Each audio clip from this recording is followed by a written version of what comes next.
So welcome to our first webinar season for 2025, where we will be talking about contests. We are just approaching the spring contest, which is international and evaluation contests.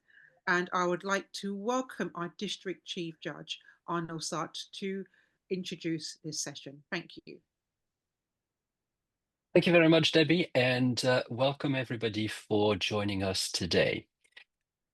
In order to run this session, I have created a rather lengthy slide deck that also will have plenty of links, so I'll make sure this becomes available at the end of this session so that I take away that first question that I'm sure everybody will have.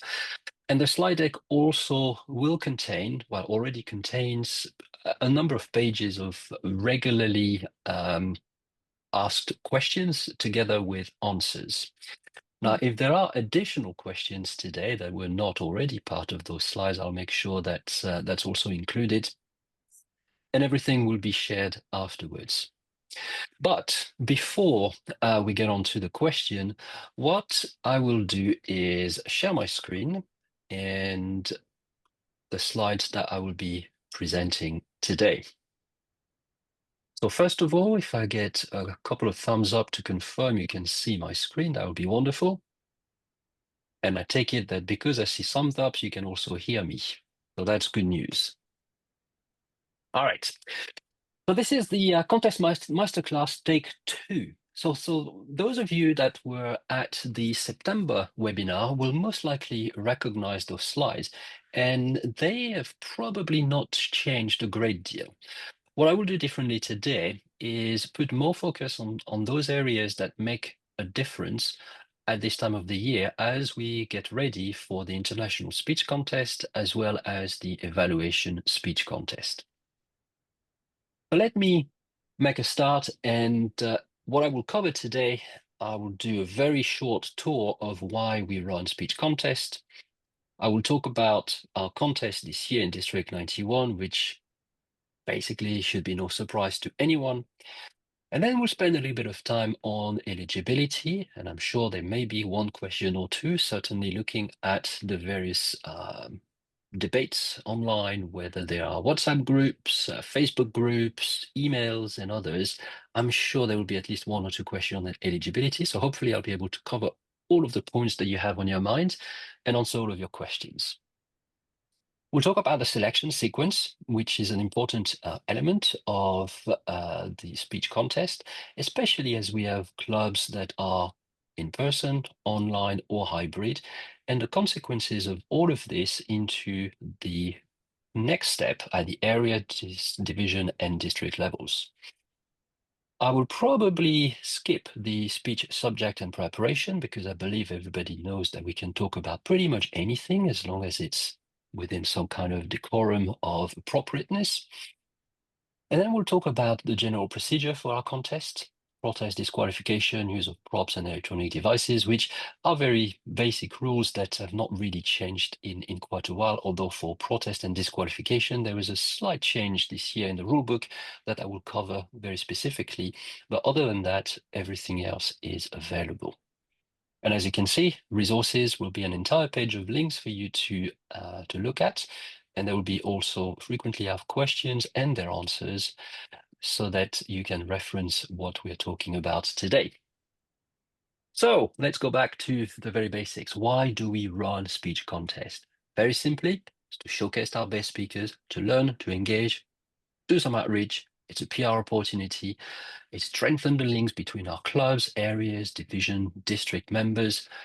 But it's also, and especially at this time of the year where I'm sure some individuals in this call and beyond are starting to look at future leaders, it's also a great opportunity to do talent scouting and see who may be a future club leader, a future area director, division director, and so on and so forth. All of these opportunities exist as part of the speech contest. Who would have thought? Now, District 91, as we've always done for a number of years, in fact, ever since we were District 91, we run contest in the autumn, contest in the spring. So last autumn, we did the humorous and the table topic speech contest. And now we're getting ready to start the spring sessions, including the international speech contest and the evaluation speech contest. Both of those contests will start at the club level and continue on to area, division, and district.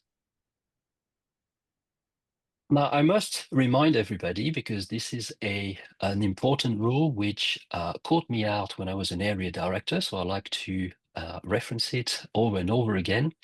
So 8 weeks prior to an area contest, if an area has 4 assigned clubs or fewer in good standing, the district have the option, and District 91 elected to apply that option, to allow 2 contestants from each club to compete in the area contest. Now, in practical terms, it means that if you have an area contest next week, you have to go back 8 weeks before, so that would be sometime in November, in order to define how many clubs you had in your area. If you have 4 or fewer, well, you can have 2 contestants per club. Now, if you had 3 and so on, if you have a new club joining in, that really makes no difference. The rule is counted from 8 weeks prior to the contest date. So that's an important thing to remember. Now, of course, if a club cannot put forward 2 contestants, well, it is their decision, and it is unfortunate that they cannot, but it is unfortunately their decision and their decision alone. And equally, for those divisions that have 4 or fewer areas, the same rule applies. 2 contestants from each area can progress to the division in those divisions. And Debbie, you probably know this better than I do, but I believe we have 4 divisions in our district in that particular category. I know my Division C is one of those, where 2 contestants from the area will progress to the division, and I know a few others will be in that category, but I'm sure our division directors will make sure that that's fully applied as well. The last little paragraph: each club in good standing is permitted to choose its contestant for each area speech contest by whatever means the club desires. However, if a club contest is held, it must comply with the rules of the rulebook. Now, it is an important statement to make, very simply because that gives, and we should talk to our clubs about this as well, it gives all of our clubs quite a lot of flexibility. But if they choose to hold a contest, they must follow the rules. And that is the rule from our contest rulebook. Now, what is important to also remember, and we'll cover that in some detail a little bit later on today, the rules apply at every level. The rules are broadly speaking the same, but for the club contest and to an extent the area contest, there is some variations that areas and club can apply in order to make sure those contests can be held. But we'll cover that in a very short moment. Now let's talk about eligibility. Before we go into the very specific, the way we deal with eligibility is to, first of all, confirm the eligibility is there. And for that, we have a number of different resources. Number one, there is an eligibility assistance that everybody has access on the Toastmasters.org website. And the link is on this page. And I will very much encourage everybody to make use of this. You'll be able to see which club a member belongs to, their membership status, and the role this member may have, club or district officer role. Very important when you look at eligibility criteria. But it's also important, and we'll see that in some areas, that the contestants and all the judges should be asked to provide their certificate of completion of level 1 and level 2 where applicable. And we'll get on to where this is applicable. But again, as a contest chair, as a chief judge, be sure to ask your contestant and judges for their level completion certificates. That is the only way you can be assured that they have indeed completed those levels. And of course, both the contestant and judges must complete and certify their eligibility statement on their relevant forms. I'm sure you all know this, but it is important to remind everyone of it. Eligibility of contestants.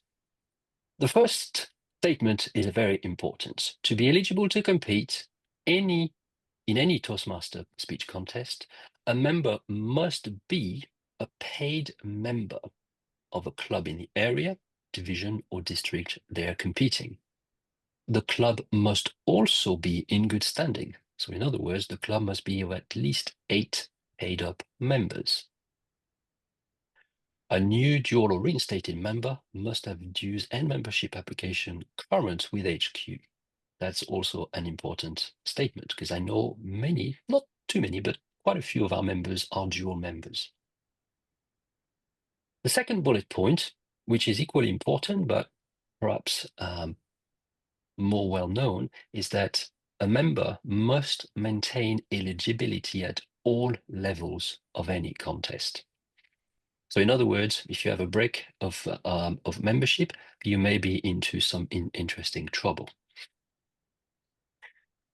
Those are the very basic rules. You must be a paid member in a club in good standing, and you must have continuous membership in order to progress and continue the contest season. Very basic, very simple. However, given that we are now entering the international speech contest, there is an additional rule here. To be eligible to compete in this contest, the international speech contest, a member must also have earned certificate of completion in level 1 and 2 of any path in a Toastmasters pathways, or have a distinguished Toastmaster award. So this is an additional requirement of speakers that want to compete in the international speech contest. There is only one caveat to that. If we have a contestant that belongs to a club that is chartered less than 1 year before the club contest, those charter members are permitted to compete without having completed this requirement. And the club must have officially chartered before the area contest. Really, pretty obvious, but an important statement that was added to the rule book. So the broad line is, for the international speech contest, contestant must also have a level 1 and a level 2 unless they are members of a club that has chartered less than a year ago, in which case they may be permitted to compete without a level 1 and level 2. Now, Quick those are the question. requirements to compete. Oh, sorry, there was a question. Very quickly, Arnaud. Sure. So, say suppose the charter club, so they also need to be in good standing, because the situation in my area is that we have a new club, but they had paid their dues somewhere, not like renewed until 31st of March or something. So right Mhm. now, all the members in that particular club shows 0. So does it need to be in good standing or something like that, so They that a member can compete in the area contest? Absolutely. So whether you belong to a recently chartered club or not, the rule is that you must be a paid member in a club in good standing. So let's take an example of a club that chartered in let's do it let's do July 2024. So if such a club chartered in July and decided for whatever reason to charter but with only 6 months of paid membership, those members will be paid members until, for 6 months. So August, September, October, November, December, January. So sometime in January. Now, if those clubs did not complete the remainder of their payments to the end of March, their membership will essentially lapse sometime in January. So this is why if you have an area that contains a newly or recently chartered club that did not pay their dues until the standard, what I call the standard, so October and April renewal period, you must be absolutely sure to contact them very, very soon to ensure that they are indeed in good standing for the remainder of the period, or at least that they plan to be in good standing without a break in their good standing status. So it's a very, very important thing. I don't know if that applies to many areas, but I know, and as you rightly point out, it does happen from time to time that this can be a problem. But the rule is the rule. A club must be in good standing, and the members must be paid members. Okay. So those are the relatively straightforward rules for contestant eligibility. Now let's talk about ineligibility criteria. So, and there's quite a few of those, many of which are probably not applicable to many, but it is important to remind ourselves of what the ineligibility criteria are. So if you are an incumbent international officer or director, you are not eligible. Equally, if you are a region advisor or region advisor applicant, you are not eligible. If you are a district officer currently, at whichever level, from area director to district director, you are not eligible to compete. Equally, if you are an international officer or director candidate, you are not eligible to compete. Equally, the immediate past district director is not eligible to compete. Candidates for district positions elected by the district council for the term beginning the upcoming July 1st are also ineligible. I'll pause here for a moment and clarify perhaps this a little bit. The District Leadership Committee, I believe, is currently in the process of receiving applications. So anyone that is a candidate for a district leadership position for the upcoming July 1st term is therefore not eligible. If in doubt, please ask your contestant and double check with the District Leadership Committee chair that will be able to confirm whether those members are candidates. And this year, for information, District Leadership Committee Chair is Distinguished Toastmaster, past District Director Andy Hammond. So if you want to know, please ask him directly. He'll be able to confirm whether your contestants are candidates. The other part that is important in that statement, positions elected by the District Council. What that means is we're talking about division directors and above. We're not talking about area directors in this very particular statement here. Point number 7 of ineligibility, and this is where we have had a lot of questions in the previous round of contest, and I'm sure there'll be plenty of questions still this time around. Members who are serving in contest official or presenter roles that meet the following criteria. So in other words, if you are a voting judge, a tie-breaking judge, a chief judge at any level, in any district, at the same contest tab in which you would be competing, you are not eligible. Very important. Makes life a little bit more difficult to organize your judges and your team of judges, but it is very, very, very important to follow this rule. And the reason it's very important is very simple. If you failed to follow this rule, then you may get questions around the validity of a contest and therefore potentially remove a candidate from competing at a future level if we do things that will not follow this particular rule. So very important. Voting judge, tie-breaking judge, chief judge at any level in any district at the same contest type in which you'll be competing, you are ineligible to compete as a contestant. Timer, ballot counter, sergeant at arms, and other contest official role for the same contest in which they will be competing. So in other words, you can't be competing and be a ballot counter. There's a bit of a conflict of interest here. But equally, you can't be the sergeant at arms of a contest if you are competing in that contest. You know, this is, I would argue, the common sense rule here that I'm sure everybody understands. But equally, if you are a presenter of an education session, a contest chair, a contest Toastmaster, or an event committee chair for the event at which the contest is held, including area, division, district events, you are not eligible to be a contestant. Very similar to point number B, it is a little bit like a conflict of interest, and that will essentially give you an unfair advantage by having additional airtime, and therefore you are not eligible to be a contestant if you have any one of those roles. There are a few other criteria that prevents you from being a contestant. If you are a world champion of public speaking, you may no longer compete ever. If you've won the video speech contest announced at the international convention, you're not eligible to compete in that video speech contest, but I don't believe many, if any, of our clubs perform that contest in District 91.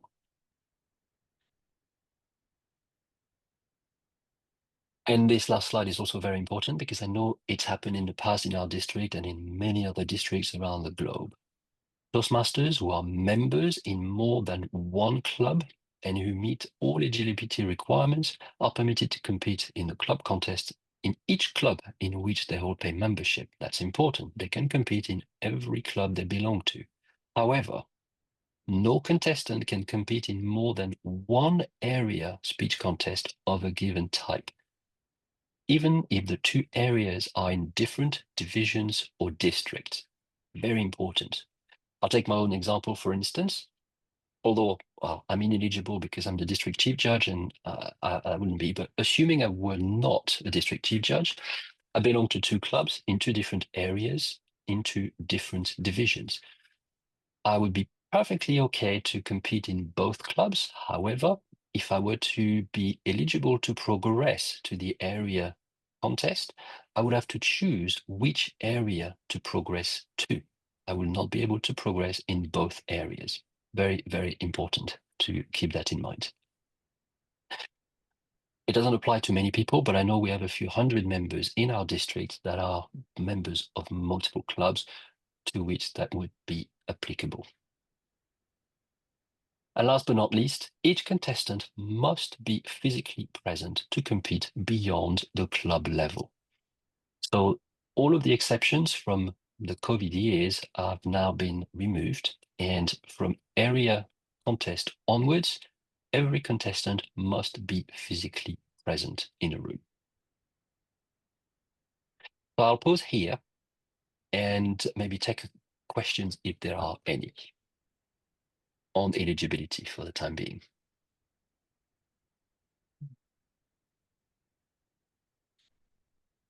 I have one, I'm sorry. Of course, please.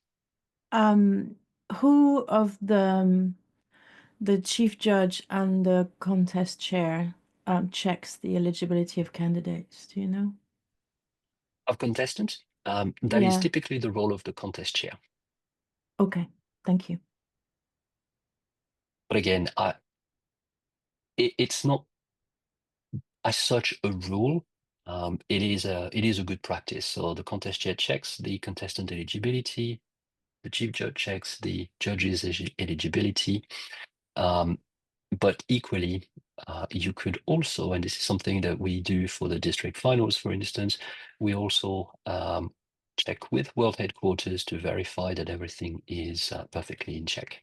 So there are different options, but typically, contest chair checks the contestant eligibility, the chief judge checks the judge's eligibility. Thank you. Okay, no problem. Any other question at this stage? Hello. Yep, go ahead. Hi. Question around rule number 10. So if you compete in more than one club and in the best case scenario, you win everywhere, what happens after that? Are you going to be does it make the next stage easier because you're the winner of multiple clubs in your area? So if you win in both your clubs, you must decide which area you will compete into. But if it's in the same area? Or if it's in the same area, you have to decide which club you're going to represent. Right. Thank you. And also, so if the person chooses to represent one, like club number 1, does that mean club number 2 get to choose another candidate? Correct. So Right. that's actually a very good point, and so that goes back to one of the slides I was sharing earlier. So clubs have the freedom to select their contestant in whichever way they want. So in the case that you describe, if the club does not have the ability to send you, for instance, to the next level because you choose to represent another club, that club has the freedom to choose who else might be able to go forward to the next level. Typically, I would argue, but again, the clubs will be in complete control.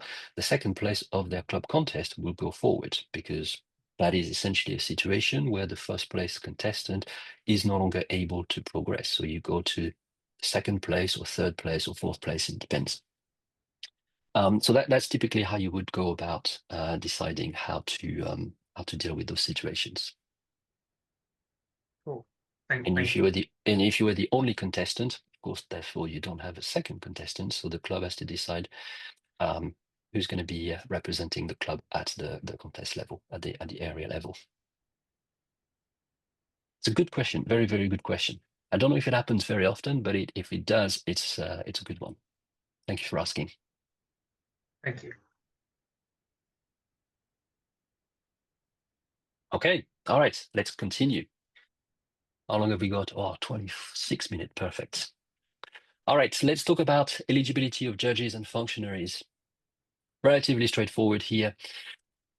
At the club level, you must be a paid member. Pretty straightforward.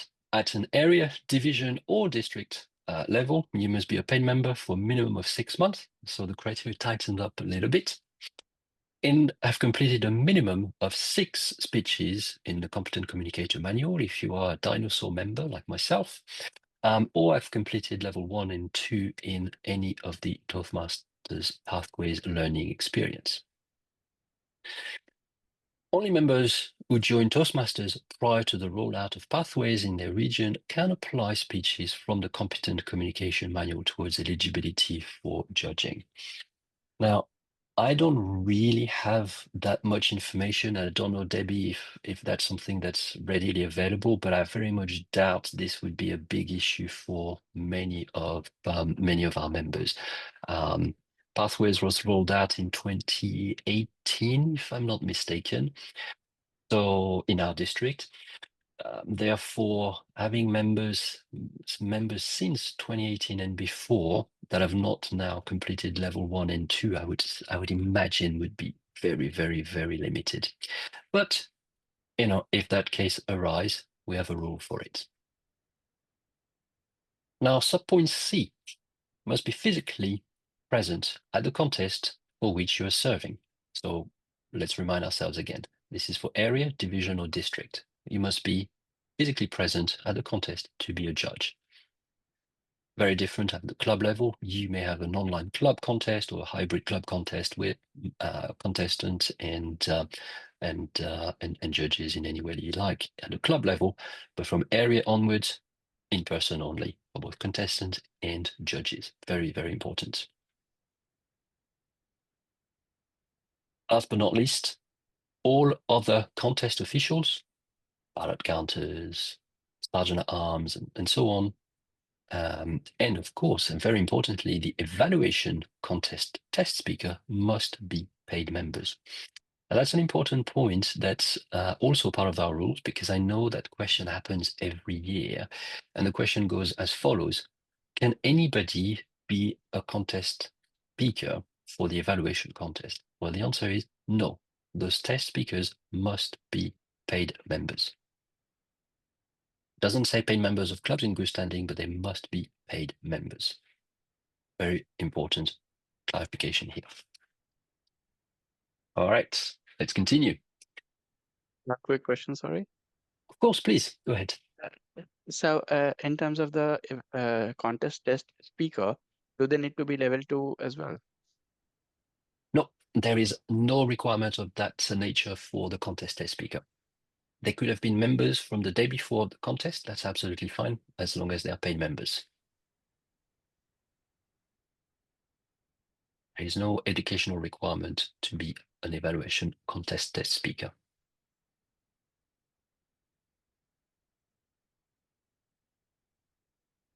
Any other question at this stage?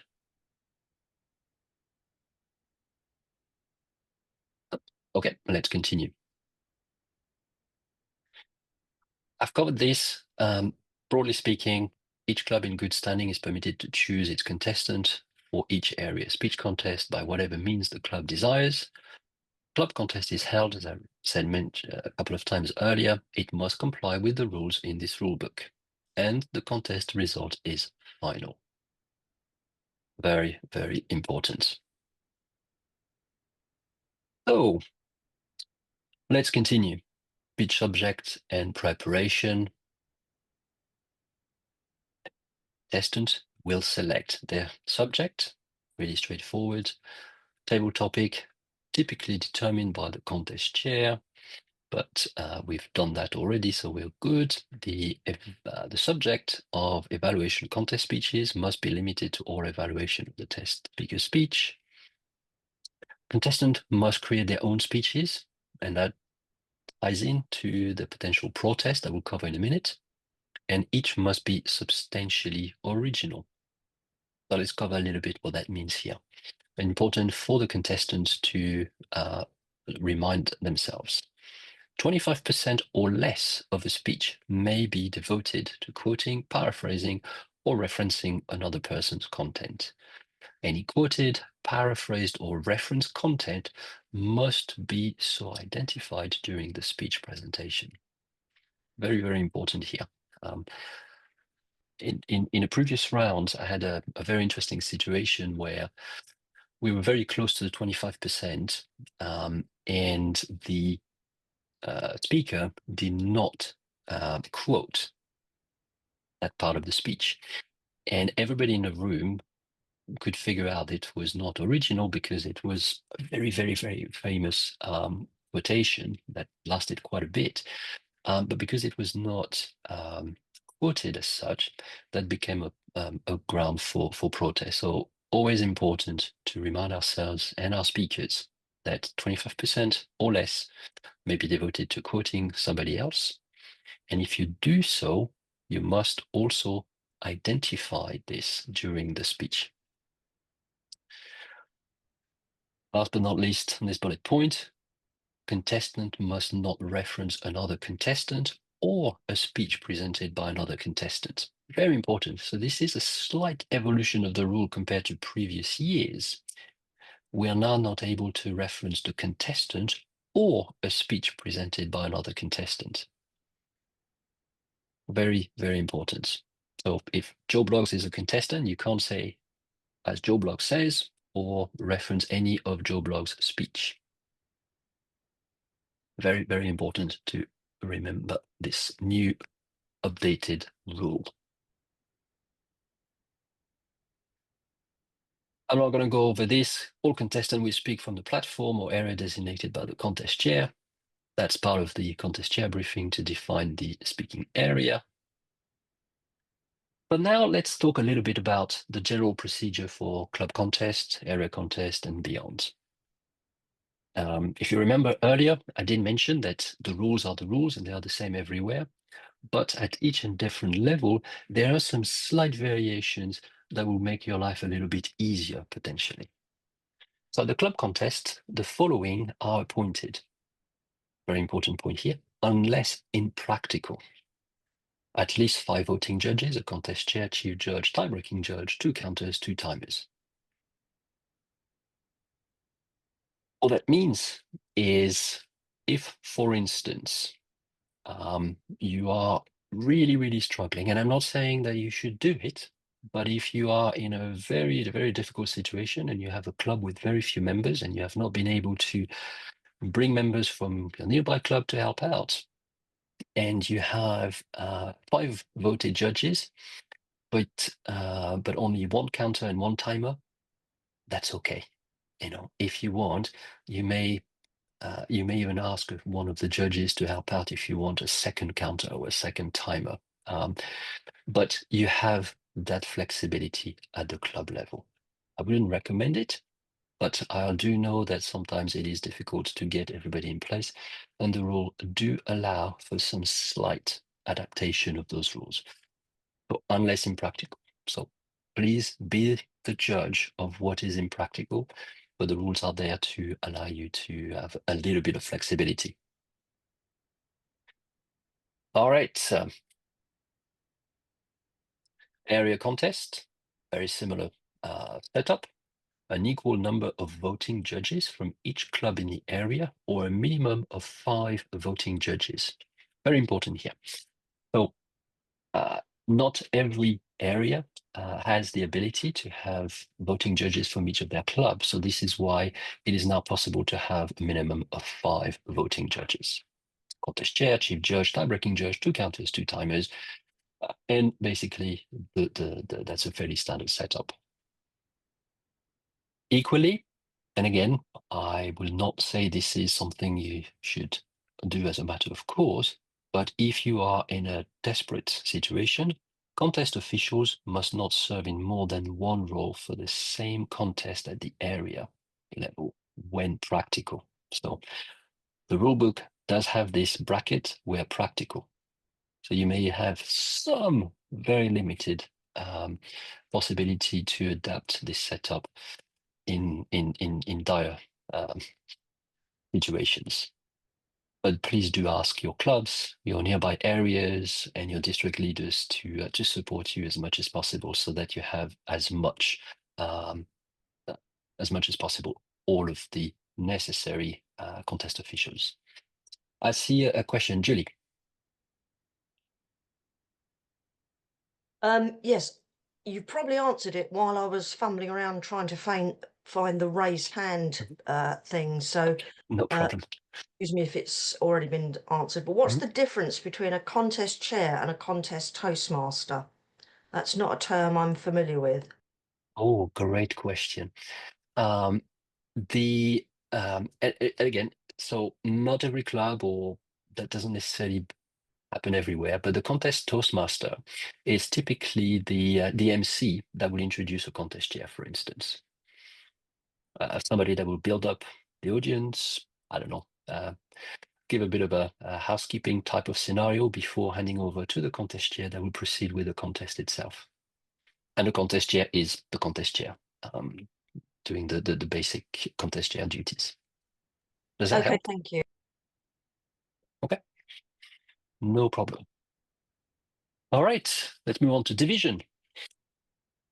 Here, no more leniency in the setup. So from division onwards, it's really strict. So we have to have an equal number of voting judges from each area in the division, or a minimum of 7 voting judges. So it's no longer 5. From division onwards, 7. Contest chair, chief judge, tie-breaking judge, 2 counters, 2 timers. And of course, the voting judges will have to remain anonymous wherever practical. If you have a small room, it's a bit difficult to remain truly anonymous, but don't talk about being a judge. And as I mentioned, the contest officials must not serve in more than one role for the same contest at the division level. So that is really, from that level onwards, there is no more flexibility in the way you can run a contest. Okay. Now let's talk about the general procedure.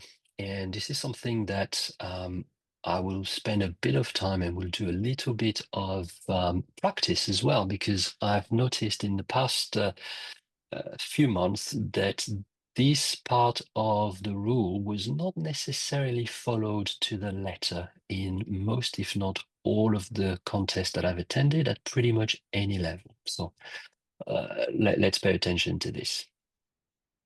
So before the contest, the contestants are briefed on the rules. Fine. Contestant will then draw their speaking order with the contest chair. That's fine. If the contestant is absent from the briefing, the alternate speaker, if present, is permitted to attend the briefing in place of the primary contestant. Now, if the primary contestant is not present when the person conducting the contest is introduced, the primary contestant is disqualified and the alternate officially becomes the contestant. So that's very important. You technically don't have to be present for your briefing in order to compete, but the moment the contest chair is introduced, you are at that stage disqualified if you've not made yourself known to the contest officials. Very important, okay? The general procedure, remind ourselves of the timing. So 5, 6, 7 minutes for the international speech contest, and for the evaluation, 2, 2.5, 3 minutes for the different signals. Very simple here. Now, this is the slide that gave me a lot of gray hair in the past few months. So upon, and this is, by the way, new to the rule book this year, so please pay particular attention to this area here. Upon being introduced, the contestant must proceed immediately to the speaking position. That's always been the case.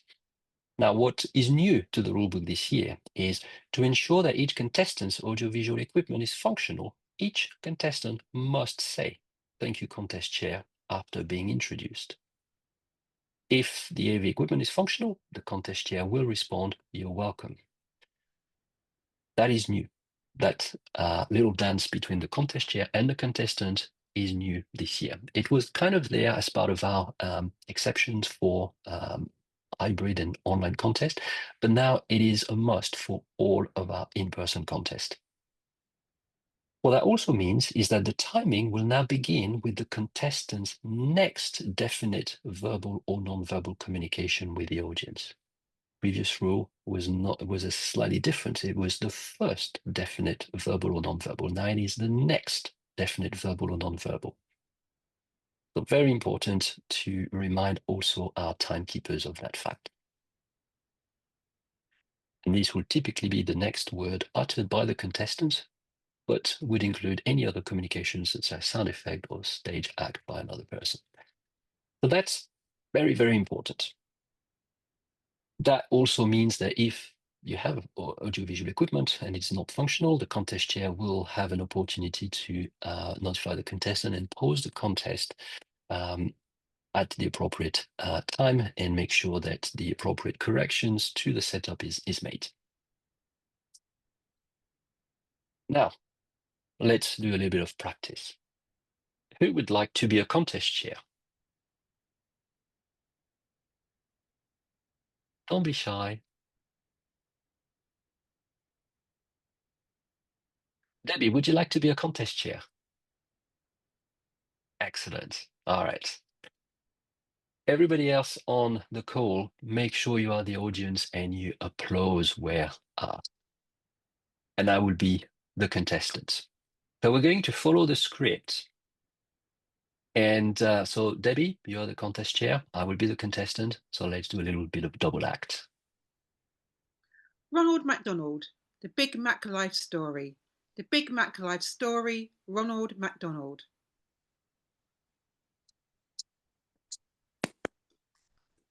Thank you, contest chair.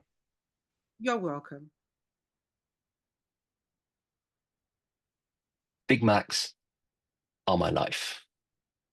And you know the rest. So this little dance between the contest chair and the contestant is a must.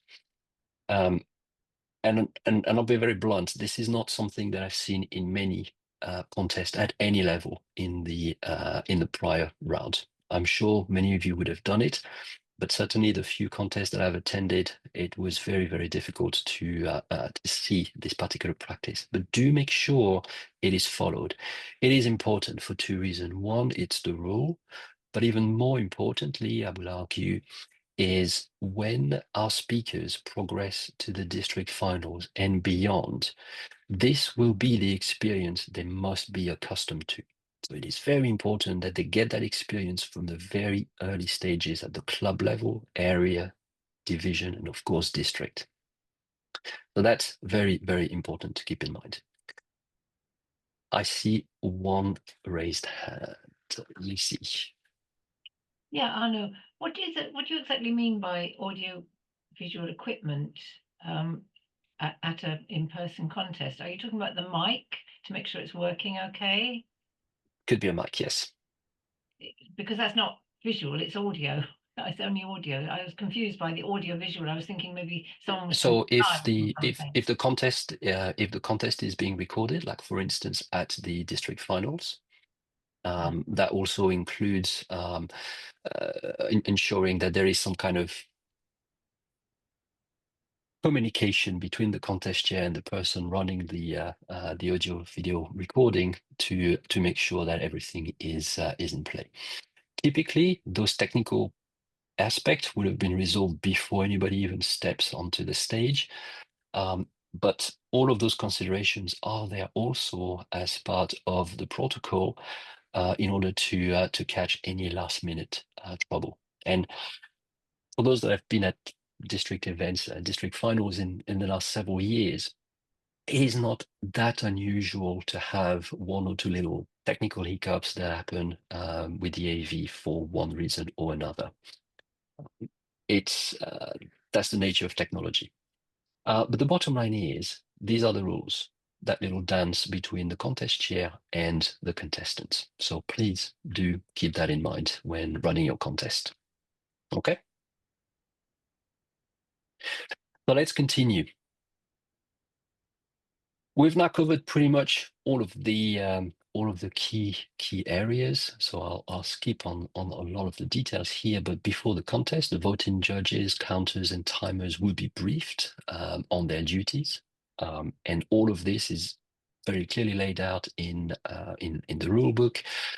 One perhaps important element here, that the tie-breaking judge does not attend the judge's briefing. The tie-breaking judge is briefed separately from the rest of the judges. Again, something that's the rule, but sometimes not necessarily followed as such, especially at the club level, but something to keep in mind. If you are a chief judge, make sure that your tie-breaking judge does not attend the judge's briefing, but is briefed separately. As we noted earlier, making sure that the certification of eligibility and code of ethics is signed is also a must. And as a chief judge, you must make sure to have those forms ready with you prior to the briefing and most definitely the contest. Now, talking about the judge's briefing and the ballot itself. Each ballot must contain a first, second, and third place. That's assuming you have at least 3 contestants. It must be signed and have the name of the judge on the ballot. Very important. If a ballot is not signed, that ballot is invalid. It is unfortunate, but it is the rule. I'll skip more of the details because I think this is fairly straightforward. Just maybe noting that as a tie-breaking judge, you must rank every single of the contestants of that particular contest. So if you are in a contest and you have 8 contestants, the tie-breaking judge must rank first to 8th speaker. Very important. Because if you need to break a tie, that will be the ballot that will allow you as a chief judge and a ballot counter to break the tie. Very, very important to remind your tiebreakers to give the ranking of all the speakers. All right. I've covered elements of this already during the counting. Very, very complicated mathematics happening here. 3 points for the first place, 2 points for the second place, 1 point for the third place. Tally everything up, and whoever gets the most points has the first place, second most points, second place, and so on and so forth. If you have a tie, as I explained earlier, that needs to be broken up by the tie-breaking ballot. Now, if some of you have questions around how to break a tie, I will very quickly summarize how to do this, because I don't think it is necessarily written in very easy fashion. So if your first and second place cannot be decided by your regular judges and they both have the same number of points based on the totals, what you will then do is look at the tie-breaking judge and look at the order of those 2 speakers. Whoever gets first, in other words, relatively on the tie-breaking judge ballot becomes the first place, and whoever comes later on the tie-breaking ballot gets the second place. There's a really straightforward procedure that that you might want to consider if that gets to a tiebreak. Doesn't happen very often, but it does happen from time to time, and I've witnessed such events in a previous round of contests. So do keep in mind that you will have at some point the need to break a tie. Right. Oh, I could see Carol. You have a question. Yes, sir. If Mhm. the tiebreaker hasn't got one of those contestants as in his listing, how does that work? The tiebreaker's role is to have every contestant in the contest ranked. If the tiebreaker has not done its job and not ranked all of the speakers, I will argue that the chief judge should have checked that when picking up the tiebreaker's ballot, and maybe take additional time to spend with the tie-breaking judge to ensure that they have done their job appropriately.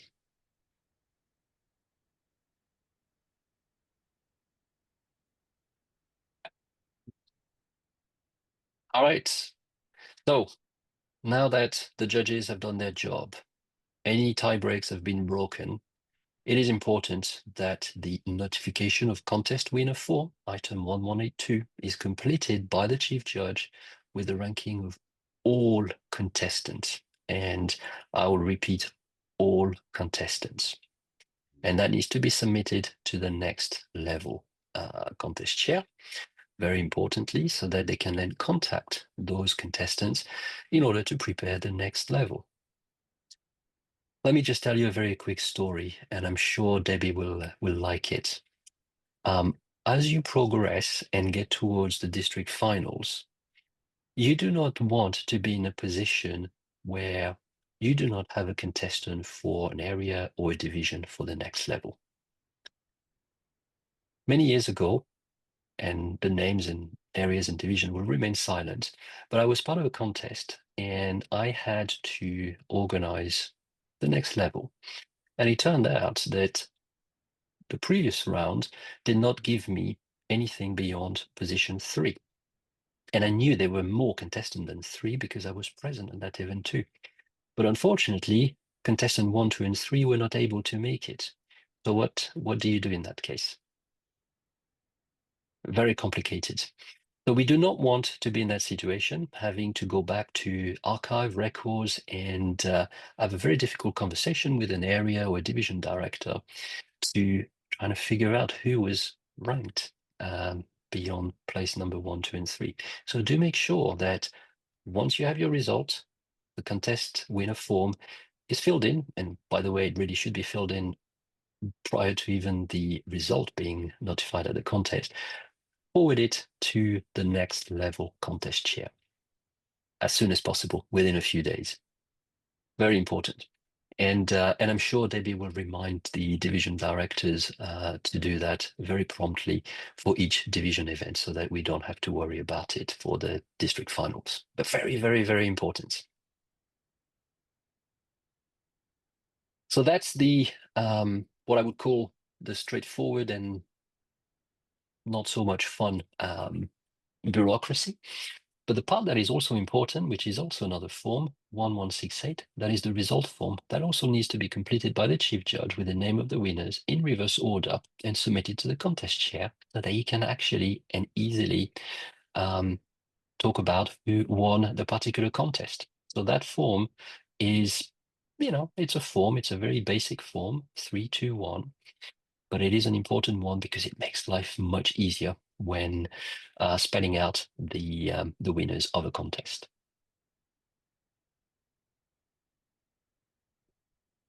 So that is it. So All the ballots and the tally sheets will be kept by the chief judge until after the winners have been announced. And after the winners are announced, the chief judge will destroy all ballots, time records, and tally sheets. And it's time for a big bonfire with all of these little pieces of paper. So that's pretty straightforward, but very important, once again, to have the contest winner forwarded to the next level and to provide the results to the contest chair for announcing the result in reverse order. Very important. I'm going to skip this because we've talked about timing already, and we've talked about the different contest in some way, shape, or form throughout today. So I'm going to skip and conclude on protest and disqualification. Protests are limited to eligibility, originality, and referencing another contestant or another contestant's speech, and must be judged by a voting judge and or a contestant. Any protest must be lodged with the chief judge and or contest chair prior to the contest being adjourned. So we will not entertain protest from an audience member, and that is it. That is the rule. Julie, you have a question? Only to say, I may have missed it. Who briefs the sergeant at arms? I've always understood it to be the contest chair, but I have known there's been a grey area around that. Oh, that's a very good question. I would argue that is indeed the contest chair, because the sergeant at arms will need to know the contestant order, and therefore it makes more sense to be briefed by the contest chair.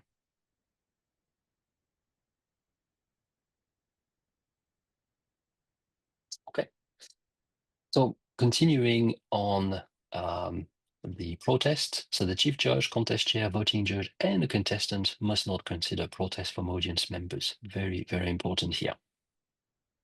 Before the contestant can be disqualified on the basis of originality or referencing another contestant's speech, the contestant must be given an opportunity to respond to the voting judges. The majority of the voting judges must concur in the decision to disqualify. So that's, again, something that I don't necessarily wish on anyone to be part of, but this is something that can happen where you have a protest, the contestant comes in, and then the judges need to take a vote on whether or not to disqualify said participants. Yes, Julie, question. Sorry, it's a sort of personal question. As area director, I can be a judge at club level, but not at area. Is that correct? Because I'd have a horse in the race, if not two. So I always need to look at the eligibility. So in order to be a judge, right, let me finish on protest and disqualification, and we'll go back to eligibility as a judge in a moment. So in order to continue with the protest and disqualification, the contest chair can disqualify on the basis of eligibility. And the other thing that is also important to always remember is that all the decisions of the voting judges are final. So no debate. It is a call for the judges to make. So I'm going to skip on the use of prop and so on, because that's a pretty straightforward one. As I mentioned, resources and FAQ are there already at your leisure. So let's go back to the question on judges' eligibility. So, to be a chief judge, a voting judge, or a tie-breaking judge at a Toastmasters speech contest, you must meet the eligibility criteria. So in other words, you must be a paid member at the club level, or you must be a paid member of a club in good standing at area, division, and beyond. If it is the international, at area, division, and district, judges must also have had level 1, level 2, or at least 6 speeches in the Competent Communicator manual of the previous program, which probably doesn't really happen anymore. So, to my knowledge, there is no specific further restrictions. Of course, as you go up into the different contest levels, we also need to look at whether the judges have members of their clubs at the particular event. So, for instance, at the district final, I will need to make sure that the judges that come in are not members of the club where one of the contestants belongs to. Yeah, that's what Now, I of was course, getting at. Because if I've got a member of my club in the contest, I could be biased, couldn't I? of course, but at the area level, that will always be the case because you need to have judges from all of the clubs. So every club will have a member of their own clubs at the area level. So this is why, that rule tighten up as you go up the different levels. So at the division level, for instance, that's when you start to you need to start looking at where the judges come from in relation to the competitors. Thank you. Okay. And I can see the red light, so we must be on time. I've got a few more minutes, but I'm very happy to have any more question. Yes, go ahead. Question, Harshit. Yeah, a quick question. Is there a time difference between when we can have club contest, area contest, and then division contest? I will defer that question to Debbie. I have an answer, but that's not a rule as such. So Debbie, what's the district guidance for the timing of club area, division, district contest? Well, for the district contest, the division contest must be held a month before the district contest. And we know the district contests are going to be held at the conference between the 2nd and the 4th of May. For the division contest, I believe it's 2 to 3 weeks. So I think the main thing is that it's really important that clubs are given sufficient notice for area contests so that they can plan their contests, and equally divisions provide areas with sufficient time to do their contests as well. That's really important, and it's also fair for the contestants for preparation as well. So just to reiterate that, Debbie, so if the district contest is like first week of May, so the division contest should finish by first week of April, and then before that, like 2 to 3 weeks before the division contest, there should be the area contest, right? At the latest. Thank you.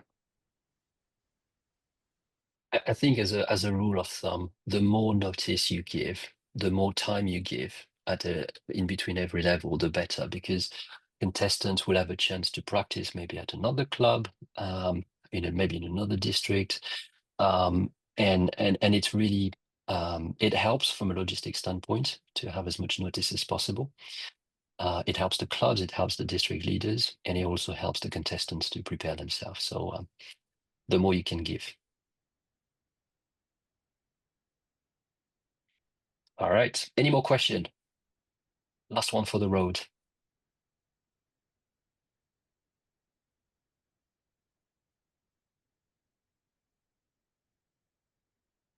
All right. Well, if there are no more questions, I will take it that pretty much everything was crystal clear. And I look forward to having an amazing contest season. And I'm sure I will see many, if not all of you, at some point over the next few months. Thank you all.